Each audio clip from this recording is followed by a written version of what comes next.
Before we jump into this crazy story, drop a comment and let me know where you're tuning in from. Maybe you're in a sunny beach town in California, stuck in traffic in downtown Chicago, or enjoying the quiet of a mountain cabin in Colorado. I always love seeing how far these Karen tales of chaos and karma reach around the world. The sound of splintering would echo down the suburban street like a gunshot. Shards of glass and ceramic clattered across the driveway as neighbors gasped and stumbled back. My heart raced as I watched Nancy, the 40-year-old tyrant of our HOA, raise a baseball bat high above her head. Her black t-shirt, patterned with pink and blue flowers stretched tight across her chest, glistened with sweat in the midday sun. With a wild swing, she brought the bat crashing down onto another table stacked with dishes. Shards burst outward in a spray of white and blue porcelain. I froze, gripping the edge of a folding chair. What started as an ordinary Saturday morning had spiraled into chaos. Children clutched their parents, phones recorded from every angle, and whispers of "she's lost it" circled the stunned crowd. The smell of splintered pine and dust filled the air, mixing with the faint scent of grilled burgers wafting from a neighbor's backyard. The scene was surreal, like something out of a low-budget action film. Except this wasn't staged. This was my driveway, my garage sale, and Nancy had decided to make it her battleground. But before I get too far ahead, I should explain how this nightmare began. Earlier that morning, the sun rose clean and sharp, casting warm light over my yard. At 38, I had accumulated a garage full of clutter. Old books, mismatched chairs, lamps, boxes of clothes I hadn't touched in years. I finally decided to clear it out.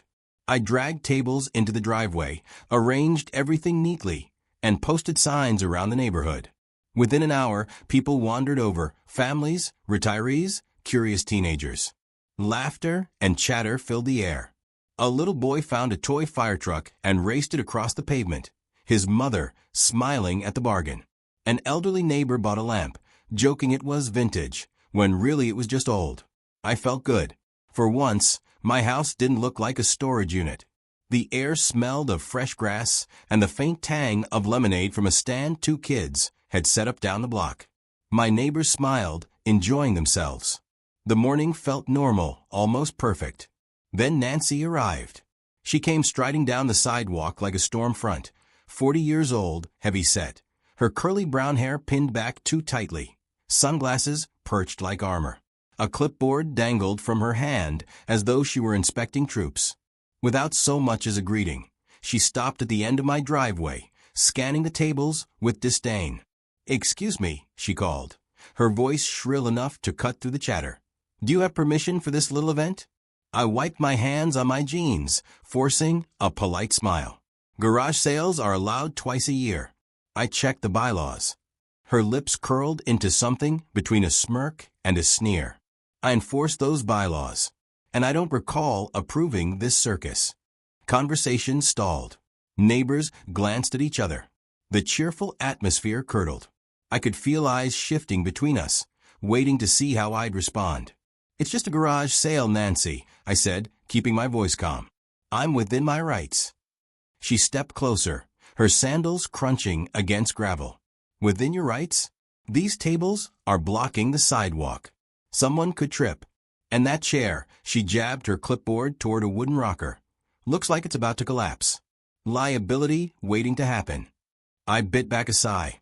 I'd dealt with Nancy before. Her endless memos about lawn heights, mailbox paint, trash cans brought out 3 minutes too early. But today she was more theatrical than usual, circling the tables like a vulture. "This lamp looks like trash," she muttered, picking up a brass base and dropping it with a clunk. "And what's this? Selling used clothes? Fire hazard." "It's cotton, Nancy," I said flatly. "Not uranium." A couple of neighbors chuckled under their breath. Her eyes narrowed, her face flushing. She hated being laughed at. She moved to another table, flipping through books without care, muttering insults loud enough for everyone to hear. "This is unauthorized commerce," she snapped suddenly as a neighbor handed me $5 for an old stereo. With startling speed, she grabbed the stereo, clutching it like contraband. "This sale is over." The buyer stepped back, stunned. My jaw clenched. I reached for the stereo, but she jerked it away. "Nancy," I said, my voice low, "steady, you're out of line. Put it down." Her nostrils flared. "You can't order me around. I'm shutting this whole thing down." Phones rose in unison, the subtle glow of recording screens turning the scene electric. Whispers swept through the crowd. "Is she serious? She can't do that." The tension was thick enough to choke on. I held up my hands. "Nancy, this is ridiculous. Go home." She shook her head slowly, lips pressed in a thin, furious line. "No. You think you can make a mockery of me? You'll regret this." The stereo slipped from her grip, clattering onto the table. She spun on her heel and stormed off down the sidewalk, muttering to herself. For a moment, the crowd exhaled, relieved. Maybe she'd leave it at that. But I had lived in this neighborhood long enough to know better. Nancy never walked away from a battle. She only regrouped. Sure enough, minutes later, she returned. And this time, she wasn't empty-handed. The bat glinted in the sunlight as she marched into the driveway. Gasps rippled through the crowd. My pulse thudded in my ears. "Nancy," I warned, stepping forward, "don't." She didn't listen. With a guttural cry, she swung. The table snapped under the force, books flying like startled birds. A bowl shattered, spraying glass across the pavement. People screamed and stumbled back, dragging kids behind them. The neighborhood barbecue down the street went silent, the scent of grilled meat still hanging in the air, as if even the smoke paused to watch. My mind spun. Part of me wanted to rush her, grab the bat, stop the destruction. Another part whispered to stay calm, to let her unravel. Because every second she swung, every word she screamed, more phones were recording. She raised the bat again, sweat dripping down her temple, her breath ragged. "I run this HOA," she roared, slamming down onto another pile of belongings. Wood cracked, porcelain exploded, neighbors gasped. I stood frozen, fists clenched at my sides, adrenaline burning in my chest. This wasn't just a garage sale anymore. This was war. And as I watched her destroy everything I'd set up, surrounded by a circle of stunned neighbors, one thought cut through the chaos with chilling clarity. This was only the beginning. Before we move on, I've got to mention one of my absolute best stories. It's about a screaming Karen who demanded my business partner's first-class seat and instantly regretted it. That one's wild from start to finish, and I've linked it in the description and end screen. Stick around after this story to check it out. You won't want to miss it. Nancy's bat came down again, the echo of splintering would carrying through the neighborhood like a warning siren. My chest tightened as I watched shards of porcelain scatter into the gutter, sunlight glinting off jagged edges. People recoiled, pulling children close, yet no one stepped forward to stop her. It was as if the entire block had been stunned into submission by her fury. She swung with the raw energy of someone convinced they were untouchable, her floral-patterned shirt riding up as sweat dampened her back. Her voice was hoarse now, cracking between screams. "You think you can ignore me? I run this community. I set the rules." The veins in her neck pulsed with each word, spit flying as she turned her rage toward the crowd. I forced myself to breathe evenly, though every nerve screamed at me to intervene. My possessions, the tables, the chairs, the books I'd carefully sorted, were being reduced to debris before my eyes. And yet, in the middle of the chaos, I saw something else. Dozens of phones pointed at her, recording every manic swing. Neighbors' eyes were wide, but they weren't just horrified. They were entertained, vindicated, emboldened. Nancy wasn't destroying me. She was exposing herself. I stepped forward, raising my voice so the whole street could hear. "Nancy, are you taking bids for performance art? Or is this just a free show?" For a beat, silence hung. Then a nervous chuckle broke out, followed by another. A ripple of laughter passed through the onlookers. Nancy's face twisted, red blotches creeping up her cheeks. She loathed ridicule more than anything. She roared and swung again, this time at a table stacked with lamps. The crash sent neighbors stumbling back. A little girl burst into tears, her mother clutching her tight. "This is assault," someone shouted from behind me. Another voice added, "You've lost it, Nancy." But Nancy was beyond hearing. She was a storm tearing through anything in reach. She shoved over boxes, kicked chairs, her sandals scraping against broken glass. She looked less like a homeowner and more like a rioter in her own war. My mind raced. If I lunged at her, she'd spin the story. She'd scream I attacked her, she'd cry victim. That was her power, twisting narratives until she came out on top. But not this time. Not with every phone camera locked on her meltdown. I slipped my phone from my pocket and tapped to start a live stream. My HOA's online group was notorious for gossip, and I knew half the neighborhood scrolled through it daily. Within seconds, the screen blinked alive. 3 viewers, then 5, then a dozen. The chat lit up with shocked comments. What is she doing? Is this real? Nancy's finally lost her mind. Nancy didn't notice at first. She was too busy lifting another box of books and hurling it across the driveway, pages scattering like frightened birds. I angled the camera to capture everything, narrating just loud enough for the mic. This is our HOA president, folks. Apparently, garage sales are against her personal constitution. A laugh erupted behind me, louder this time, freer. The tension shifted. People weren't just afraid anymore. They were witnessing justice unfold. Finally, Nancy's eyes caught on the forest of phones pointed her way. Panic flickered. She lunged at a teenager holding his phone chest high. "Give me that," she screeched, grabbing for it. The boy jerked back, voice cracking as he yelled. "Touch me, and that's another charge." The crowd erupted with shouts of agreement.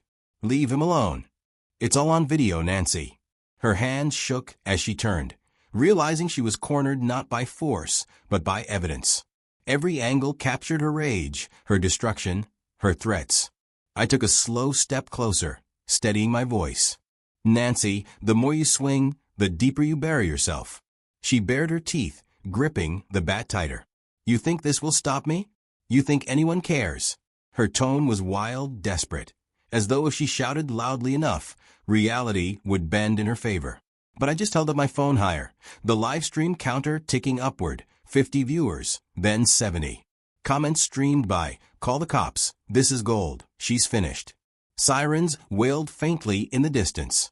Heads turned toward the street, murmurs rising. "They're coming," someone whispered. Relief spread through the crowd like a current, but Nancy only grew more frantic. She spun back to me, bat raised, eyes blazing. "You'll regret humiliating me. You'll all regret it." She swung downward again, smashing what remained of a table leg. The bat splintered the wood clean in two, the crack echoing like thunder. My pulse pounded. Part of me expected her to turn the bat on me next, to finally cross the line from property to people. I braced myself, every muscle coiled. But then she froze, chest heaving, her eyes darting wildly at the semicircle of neighbors surrounding her. They weren't afraid anymore. They were glaring, muttering, filming. I realized then she wasn't the predator anymore. She was the prey, thrashing inside the cage of her own arrogance. The sirens grew louder, closer. Blue and red lights began to strobe against the houses down the block. The crowd shifted, murmuring with anticipation. Nancy's grip tightened, her knuckles pale against the bat, her breath ragged like an animal cornered. I locked eyes with her and said calm as stone, "Smile for the evidence, Nancy. This is the last garage sale you'll ever shut down." She opened her mouth to scream again, but the sound was drowned out by the sharp squeal of tires as police cruisers swung onto the street. Doors opened, officers stepping out, their hands already on their belts. And there she stood in the center of my wrecked driveway, sweating, trembling, bat in hand, as the crowd's cameras stayed fixed on her every move, waiting for the moment when the law would finally step in. The police cruisers rolled to a stop at the curb, lights flashing red and blue across the wreckage of my driveway. Neighbors stepped aside, forming a wide circle as 2 officers climbed out, hands resting near their holsters, eyes scanning the scene. The sharp command of boots against pavement cut through the murmurs of the crowd. Nancy froze mid-step, the bat still dangling from her hands, her chest rising and falling like a bellows. "Ma'am, drop the bat," one officer ordered, voice calm but firm. Nancy's head whipped toward them, sweat dripping down her temple. mascara smudged beneath her eyes. She let out a brittle laugh that cracked in the middle. Finally, thank goodness you're here. She jabbed a finger toward me, he attacked me. He's running an illegal sale, disturbing the whole neighborhood. The officer's eyes flicked to me, then to the piles of broken furniture, shattered glass, and overturned boxes. His jaw tightened. Is that true, sir? I lifted my phone, screen still glowing with the live stream. Not exactly. Half the block's watching her meltdown right now. I angled it toward him, the chat exploding with messages. Arrest her, she's dangerous, justice time. The second officer scanned the crowd. Anyone else have footage? A dozen hands shot up, phones waving in the air like testimony. Voices erupted all at once. She smashed everything. She threatened people. She tried to grab my kid's phone. The air hummed with certainty. Nancy's face drained of color, though her defiance remained. She clutched the bat tighter, eyes darting from one officer to the other. They're lying. They all hate me because I enforce the rules. This is harassment. Ma'am, put the bat down, the officer repeated, stepping closer. His voice was firmer this time, a warning carried in every syllable.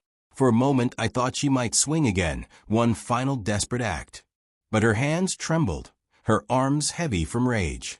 With a strangled cry, she dropped the bat onto the cracked pavement. It clattered loudly, the sound final, like the closing of a cell door. The officers moved quickly, one retrieving the weapon while the other spun her around. Cold steel cuffs clicked around her wrists. She screamed, her voice jagged and raw. This is illegal. You can't treat me like this. I'm the HOA president. That title, once wielded like a sword, only drew laughter now. Neighbors clapped, some even cheered. A teenager shouted, "Justice," and the chant caught like fire. Justice. Justice. The sound rattled against the houses, a chorus of long-suppressed resentment finally given voice. I stood rooted, watching as Nancy flailed against the officer's grip, mascara streaking down her cheeks.